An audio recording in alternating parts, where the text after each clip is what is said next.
toutes et à tous, on se retrouve aujourd'hui pour une nouvelle vidéo et c'est avec un immense plaisir que je vous propose aujourd'hui l'interview du mois de juin et mon invité pour cette interview, c'est Lou Marceau.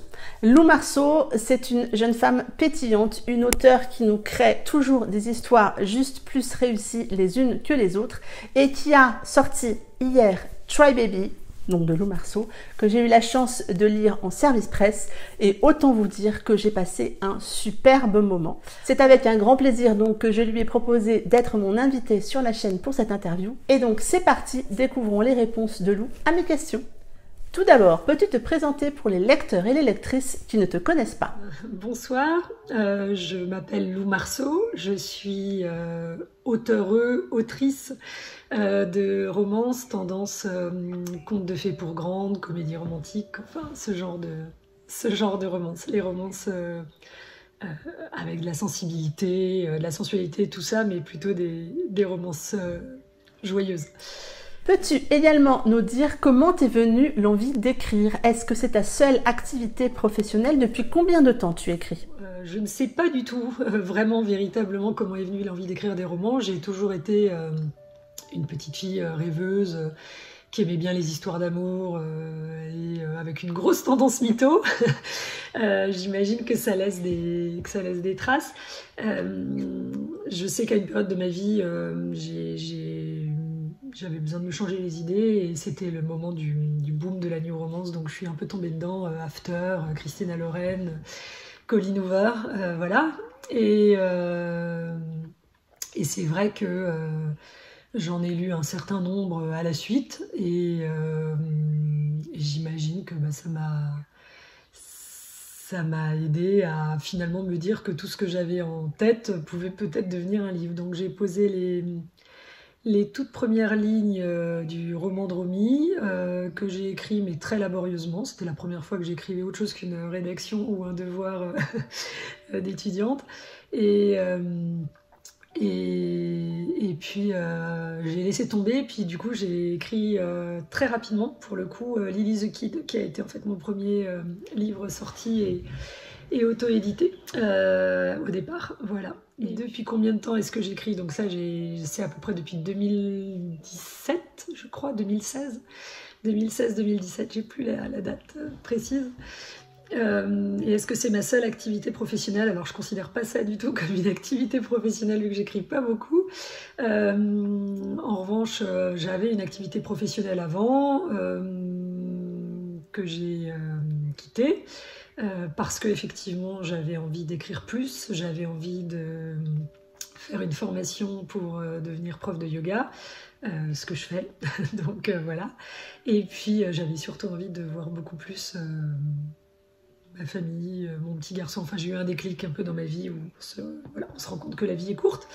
Et puis j'ai eu la chance surtout aussi d'avoir un compagnon qui a été un tout petit peu décontenancé mais qui a compris, voilà. Donc on a un peu changé de rythme et c'est vachement mieux. Voilà. Combien de temps par jour consacres-tu à l'écriture et quel est finalement le meilleur moment dans la journée pour écrire pour toi? Alors, combien de temps par jour? J'aimerais dire que j'écris tous les jours, mais ça c'est mon côté velléitaire. Je rêverais d'écrire tous les jours et je suis très très mal organisée. C'est toujours le bazar dans ma tête.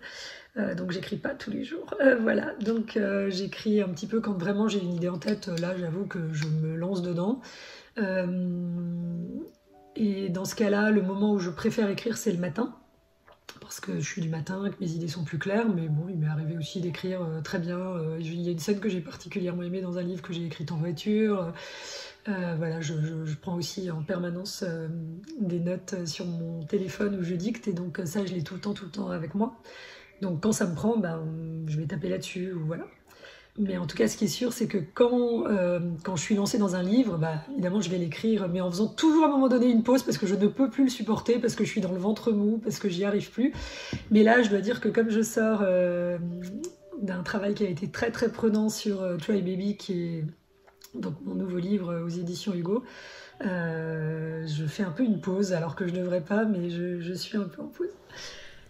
Quel est le meilleur moment dans l'écriture? Est-ce que c'est au moment où tu imagines l'histoire, au moment où tu l'écris, ou au moment où tu mets le mot fin? Le meilleur moment dans l'écriture. Alors moi j'adore les débuts. J'adore les débuts, j'ai souvent plein d'idées de débuts que je trouve personnellement parfaitement géniales. Mais dommage parce qu'elles sont assez inexploitées, ces idées parfaitement géniales. Et c'est un avis très personnel qui n'engage que moi. J'adore écrire les remerciements. Alors moi je lis tous les remerciements dans les livres que je lis, je me transporte complètement dans la tête de la personne qui a écrit, et ça dépasse certaines de mes amies auteurs qui me disent mais je comprends pas, moi j'ai pas envie d'écrire des remerciements et voilà. Mais alors moi j'adore ça. Donc ça fait partie des 2 grands moments. Et un peu plus sérieusement, il y a toujours un moment que je déteste, qui est un moment que j'appelle un peu le ventre mou, où voilà, là il faut vraiment que je me donne un peu un coup de pied aux fesses pour avancer et pour pas traîner, et puis pour continuer surtout, parce que je me lasse moi-même. Et évidemment, j'adore le mot fin, j'adore voilà, me dire que ça y est, c'est terminé, mais du coup j'ai souvent tendance un peu à aller très très vite sur la fin, et ça il faut automatiquement que je la reprenne pour l'étayer. Mais je suis pas une vraie auteure de romance, en fait j'adore les débuts. Donc j'adore écrire les débuts, j'adore tout ce qui est tension, tout ça.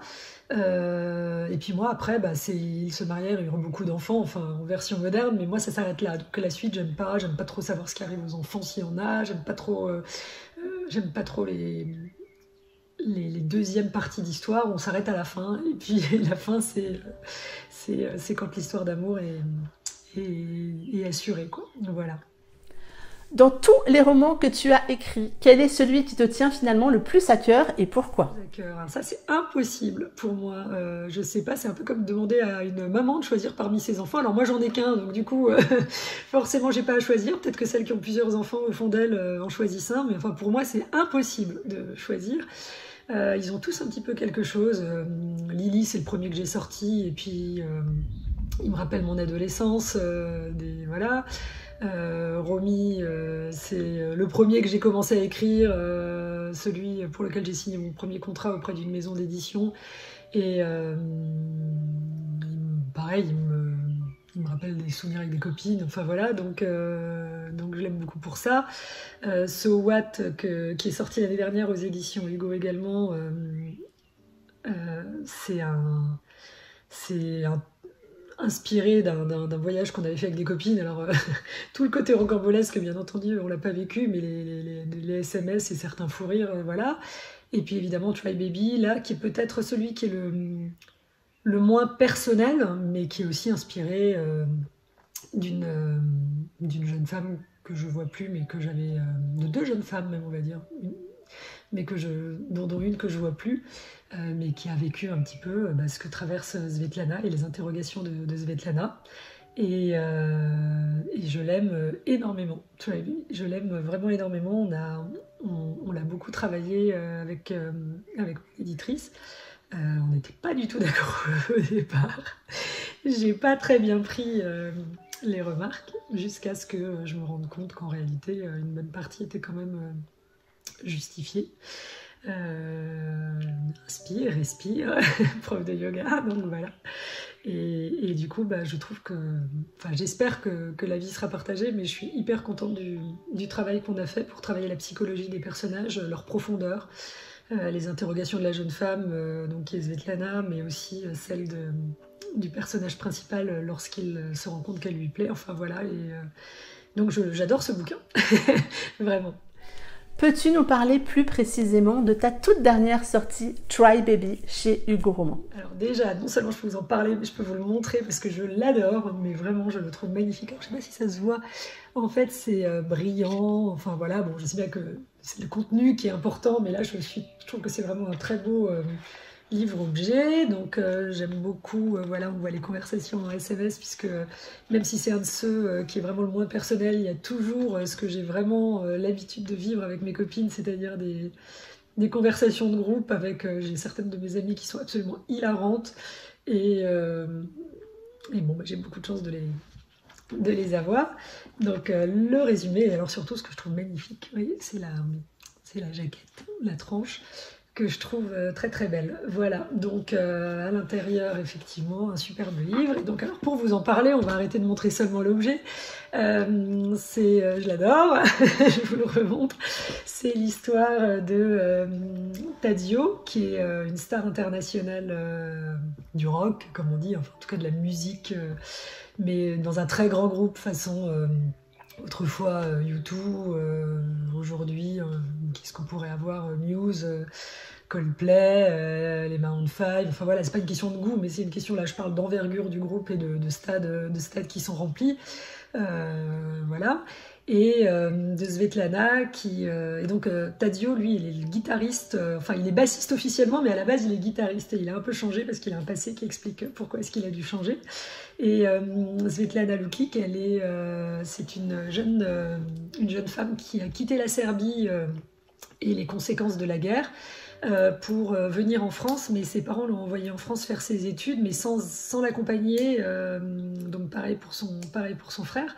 Donc ça n'a pas été évident du tout pour elle. Elle s'est un peu auto-élevée à la dure, avec l'ambition de réussir, d'avoir un métier. Elle est devenue chirurgienne cardiaque. Et puis là, quand le livre commence, elle est à New York. Elle a eu la chance de décrocher un job dans une clinique privée à New York qui accueille donc du coup des gens assez aisés, puisque aux États-Unis il y a beaucoup de clivage. Voilà. Et elle a l'occasion de rencontrer comme patient un certain monsieur Stedman qui vient accompagner de son petit-fils, et son petit-fils sera Tadzio. Et ça commence très très mal, parce que comme elle est très jolie, lui se dit que c'est une belle écervelée de plus qui mettra facilement dans son lit une fois passé son inquiétude pour son grand-père. Et puis avant même de penser ça, il va se dire que elle n'est pas fiable, puisqu'il la trouve trop jeune, trop femme, cliché, trop jolie, recliché. Et donc voilà, donc ça commence très très mal, puisqu'elle le perçoit tout de suite. Et ça va commencer d'autant plus mal qu'elle en a rien à faire des hommes. Svetlana est lesbienne assumée, convaincue, sans le moindre soupçon de bisexualité à sa connaissance quand le livre commence. Et donc si on donne dans les codes de la romance, c'est ce qu'on appelle un enemies to lovers, et donc il commence vraiment en mode chien et chat. J'ai essayé de faire en sorte que leurs échanges et les joutes verbales soient aussi fins, drôles, mais tendues que possible. Et j'ai pris beaucoup de plaisir à les écrire, et voilà. Et puis effectivement, ils vont être obligés de continuer de se fréquenter un peu, puisque l'hospitalisation du grand-père de Tadzio est longue. Et puis ils vont également être obligés d'apprendre à se connaître, puisque Svetlana va se retrouver redevable de Tadzio. Et donc il va exiger quelque chose en échange, qui fait que du coup ils vont se connaître mieux. Voilà, donc j'essaye de ne pas spoiler l'histoire. On parle souvent de slow burn aujourd'hui. Moi j'aime bien ça, j'aime bien quand on fait vraiment monter la tension, j'aime bien quand on a le cœur serré pour un premier baiser. C'est ce que j'ai essayé de travailler, j'espère que j'y suis parvenue. Et donc c'est une histoire comme ça, avec beaucoup de joutes verbales, de slow burn, dans le sens où effectivement petit à petit ils apprennent à se connaître de mieux en mieux, et évidemment à s'apprécier. Et moi en tout cas j'ai attendu, on attend avec eux qui se connaissent, qui se rapprochent. Et il y a un certain nombre de péripéties, et ça se passe à New York, qui est une magnifique ville, mais dans des endroits qui sont pas forcément, alors des endroits touristiques que tout le monde aime, que tout le monde a envie de connaître, que tout le monde a pu voir à la télé, voir pour certains en vrai, mais aussi des endroits un peu plus... un endroit notamment qui est un peu plus confidentiel. Et puis évidemment, il y a la musique, beaucoup de musique. Tadzio est musicien, et la musique et la composition pour lui dans ce livre sont très importants, sont des éléments très importants. Voilà. Où puisses-tu ton inspiration pour tes histoires et tes personnages? Très clairement, mais je pense que c'est un peu la même chose pour tout le monde. Moi, mes premiers livres ont été vraiment très inspirés par des émotions personnelles, des attitudes de mon entourage proche, des rêveries ou des fantasmes personnels aussi. Il y a quelque chose de plus personnel, je trouve, dans les premiers livres. Celui-ci, à l'exception effectivement des échanges qui peuvent être très proches de ceux que j'ai avec ma bande de copines, ou d'un fait précis qui concerne une jeune femme lesbienne qui a fini par s'interroger d'une manière différente sur sa sexualité, donc quelque chose qu'on n'a pas l'habitude de voir. On voit beaucoup en littérature MM que j'aime bien lire de temps en temps.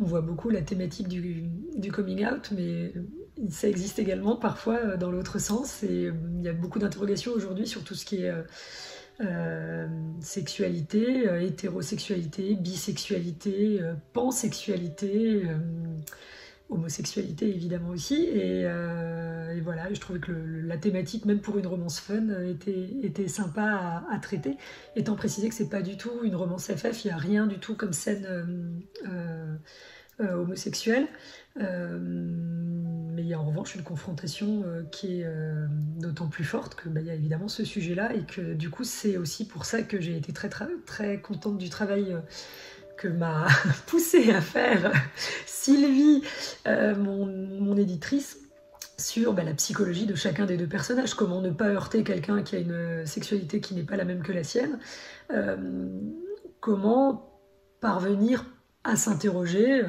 quand on pense être certain de sa sexualité. Donc voilà, j'ai trouvé que c'était assez sympa de le faire, et j'étais très très contente quand on a terminé le travail éditorial.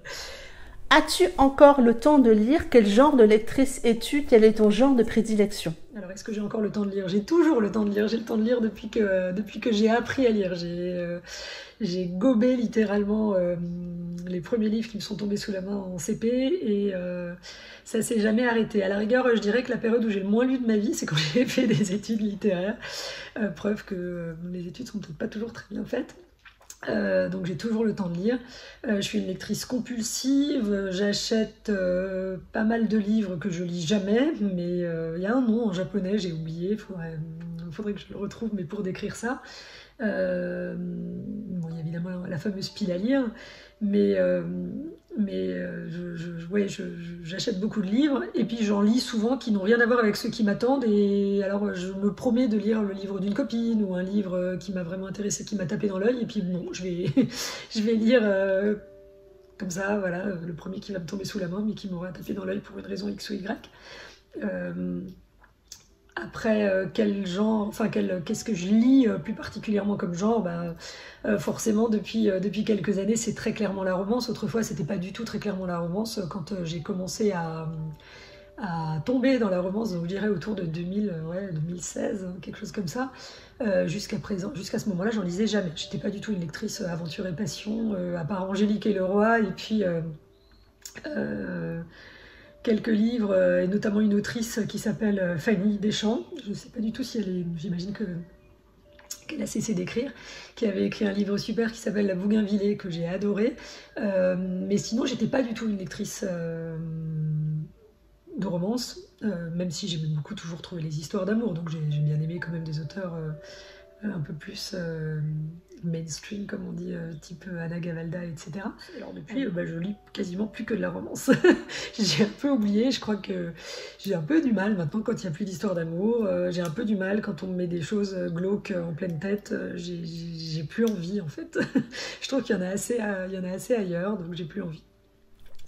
Quel est le dernier roman que tu as lu? Là, je suis un peu tombée dans la fantaisie, et donc le dernier roman que j'ai lu, c'est Kéléana, qui m'a été recommandé par de mes plus proches amis dans la vraie vie, mais qui m'a aussi été recommandé par un certain nombre de bookstagrammeuses.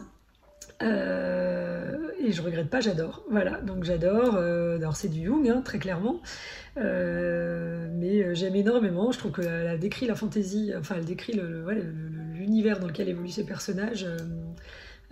L'autrice d'une manière que je trouve absolument géniale. Évidemment, il y a évidemment un petit peu d'amour qui me plaît beaucoup, et c'est surtout une autrice qui a également écrit à Cotard Un palais de roses et d'épines, qui est pareil, absolument génial, et que je recommande également. Voilà, donc en ce moment je suis dans la romance tendance fantasy, même si je serais bien incapable d'en écrire, j'ai pas du tout l'imagination pour ça et je le regrette beaucoup. Peux-tu me décrire ton espace de travail quand tu écris? J'en ai pas, donc c'est un gros sujet d'engueulade, de dispute parfois quand on est un peu en mode tendu. J'écris sur la table de la salle à manger, mais j'adore écrire dans la salle à manger, voilà, la salle à manger cuisine, parce que c'est lumineux, que c'est calme et que la journée il n'y a personne, et j'aime beaucoup ça. Voilà. Quand tu écris, écoutes-tu de la musique, et si oui, laquelle? Alors ça a plutôt tendance à me distraire, la musique, j'arrive pas à faire deux choses en même temps, j'aime pas trop écrire en musique. En revanche, certaines musiques m'inspirent des idées, et après coup, je parle beaucoup, enfin souvent de musique dans mes livres. Dans So What par exemple, qui était sur une thématique d'électro, et de copines en vacances qui font la fête et qui dansent, il y avait pas mal effectivement de musique. Il y en a beaucoup évidemment aussi dans le roman de Romy. Lily the Kid parle d'un musicien, enfin d'un chanteur de groupe de rock, donc également aussi. Et puis dans Try Baby, finalement, paradoxalement, comme tout tourne autour principalement d'une composition dans le livre, composition qui est fictive, du coup les autres musiques n'avaient pas forcément vraiment leur place, et du coup je me suis retrouvée en train de bien m'amuser quand il a fallu faire la bande-annonce, parce que j'ai fait des clins d'œil à certains clichés de mon adolescence, ou à certaines piques de Taddeo envers d'autres grands noms de la chanson, et donc voilà, donc ça m'a assez amusé de faire cette playlist. Quelles sont tes prochaines sorties? As-tu d'autres projets déjà en cours? Est-ce que tu peux nous en dire un petit peu plus? Quelles sont mes prochaines sorties? Alors, j'ai un petit projet, très petit, confidentiel, chez Hugo Romance, dont je ne peux pas encore parler, mais dont on va entendre parler très prochainement. Je crois que pour moi, c'est à partir du 22 juin, donc qu'on peut en parler. Donc pas tout de suite. Est-ce que j'ai un nouveau projet en cours? J'ai plein de nouveaux projets en cours. Ça va de la dark romance, qui s'est avérée être un échec patent, parce que manifestement je suis incapable d'écrire une dark romance, donc au bout de 2 chapitres le mec était sympa, à un young adulte, enfin j'avais commencé 2 young adultes, mais il y en a un qui me taraude un peu plus, et puis aussi beaucoup une espèce de roman choral, 3e personne, donc roman choral avec des personnages soit de même famille, soit de groupes d'amis, soit juste dans un environnement proche, qui se connaissent pas forcément tous, qui vont être amenés à se croiser, à se rencontrer et à discuter, à échanger, etc. Et donc pour le moment, le titre provisoire, c'est à la vie, à l'amour, mais j'hésite avec à l'éternel retour de la chance. Pour les plus vieilles ou celles qui ont eu des parents comme les miens qui aimaient bien le chanteur, c'est inspiré d'une chanson de Joe Dassin. Non pas que j'ai une passion particulière pour lui, même si c'est très sympa parfois quand on est un peu nostalgique, ou quand on a passé 2 heures du matin avec un peu trop d'alcool, mais c'est pas spécifiquement un hommage à la chanson, mais je trouve que la phrase est très belle. À la vie, à l'amour, à l'éternel retour de la chance. Je trouvais que c'était vachement bien pour tout ce qui est justement seconde chance, montrer que la roue tourne, et voilà. Donc c'est ça que je vais essayer de travailler, mais en fait le problème c'est que je suis pas très organisée et pas très structurée, et ce genre de livre, autant on peut se lancer dans une romance avec 2 protagonistes, je trouve presque bille en tête, en ayant les idées et en travaillant, mais autant quand il y a 6 ou 7 couples, du petit garçon à la mamie qui se croisent, qui aiment, voilà, il faut un peu plus de structure que celle que j'ai en ce moment. Donc je vais un peu laisser retomber Try Baby, et puis je vais m'y consacrer un peu plus. Et puis j'ai aussi un projet avec Lindsay, puisqu'on écrit à 4 mains, mais on t'en dira plus le moment venu. Mais c'est un projet imminent et sur lequel on a vraiment beaucoup aimé travailler aussi parce que c'est quelque chose d'extrêmement nouveau pour nous et on l'a fait sans en parler à quiconque, sans bêta lecture ni rien. C'était notre petit secret et c'était très sympa. On passe maintenant au petit portrait chinois. Si tu étais un animal, tu serais? Alors si j'étais un animal, je serais un chat et je pense que plus spécifiquement je serais mon chat parce que mon chat déjà il est très mignon, il est roux, tigré avec des petits poils blancs comme ça en dessous, je le trouve très mignon. Il s'appelle Tigrou, c'est mon fils qui a choisi quand on l'a eu et c'était un petit garçon à l'époque. Et puis quand on le voit, voilà, il passe ses journées, il dort, il mange, il ronronne, il se fait caresser, c'est cool quoi. Voilà. Si tu étais une chanson, tu serais? Difficile. Hein. Je pense à Emotional Rescue parce que c'est les Rolling Stones et que c'était un peu la chanson phare de mes parents et de ma maman qui est toujours là et de mon papa qui est plus là. J'ai du mal à ne pas citer Muse et notamment Starlight parce que j'adore, j'ai eu la chance de voir ce groupe. J'adore ce groupe. Moins sérieusement, évidemment, la chanson de Try Baby, dont j'ai quand même écrit les paroles et que je rêverais de voir mise en musique. La chanson de Try Baby qui m'a été un peu inspirée par l'univers de Under Pressure de Queen et Bowie, mais moi j'ai plutôt la version Bowie et Lennox en tête, un live. Et tu vois, je réponds jamais simplement. Donc effectivement, il y a une chanson là qui m'inspire beaucoup et qui est Thérapie Taxi, qui fait ressurgir tout mon côté midinette. Et j'adore, je l'écoute en boucle, ça saoule tout le monde autour de moi, donc parce que j'aime pas en plus mettre trop tout le temps mes écouteurs. Donc voilà. Si tu étais un mot, tu serais? Merci. Vraiment, merci. Si tu étais un dessert, tu serais? Un dessert au chocolat. Si tu étais un roman, tu serais? Je pense à un roman de Milan Kundera, L'immortalité, je pense. Ah, peut-être aussi, donc l'immortalité, mais peut-être aussi le nom de l'auteur m'échappe et c'est lamentable, Call Me By Your Name. Histoire sublime, ouais, magnifique. Si j'étais une romance dans les romans, je pense que je serais une romance de Mariana Zapata, que j'adore. Ouais. Si tu étais une boisson, tu serais? Attention, fichiante, de l'eau. J'adore l'eau, j'aime l'eau, je bois de l'eau, vraiment, voilà. Je tiens très mal l'alcool en plus, mais j'aime quand même bien tout ce qui est apérole ou Moscow-Mule, voilà. Si tu étais un signe de ponctuation, tu serais?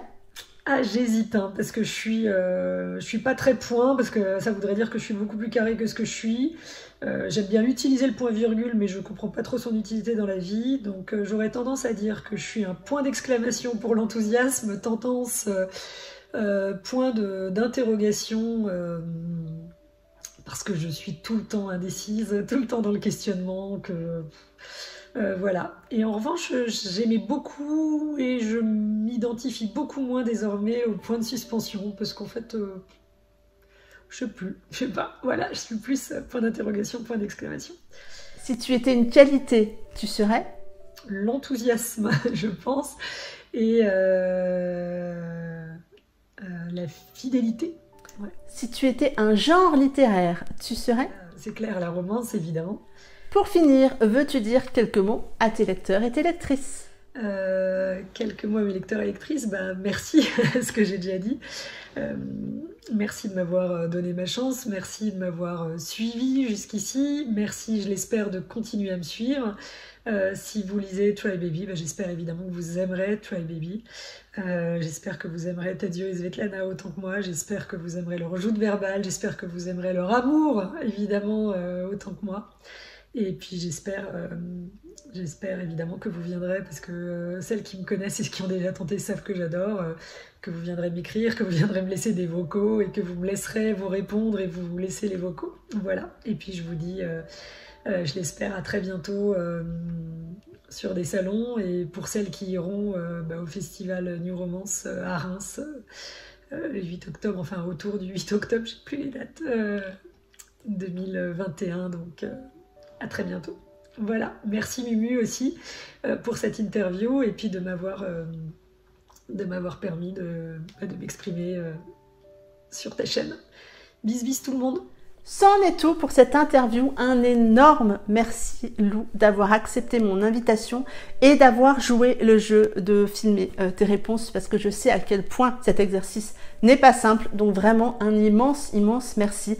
J'espère que cette interview vous aura plu. En attendant, si vous avez quelques petites questions ou commentaires, n'hésitez pas à le faire sous la vidéo. Je me ferai un plaisir de vous répondre. Et moi, je vous souhaite de très belles lectures. Allez, foncez pour Try Baby, je vous assure que vous allez vous éclater. Et puis, je vous dis à très bientôt pour une prochaine vidéo. Bye bye!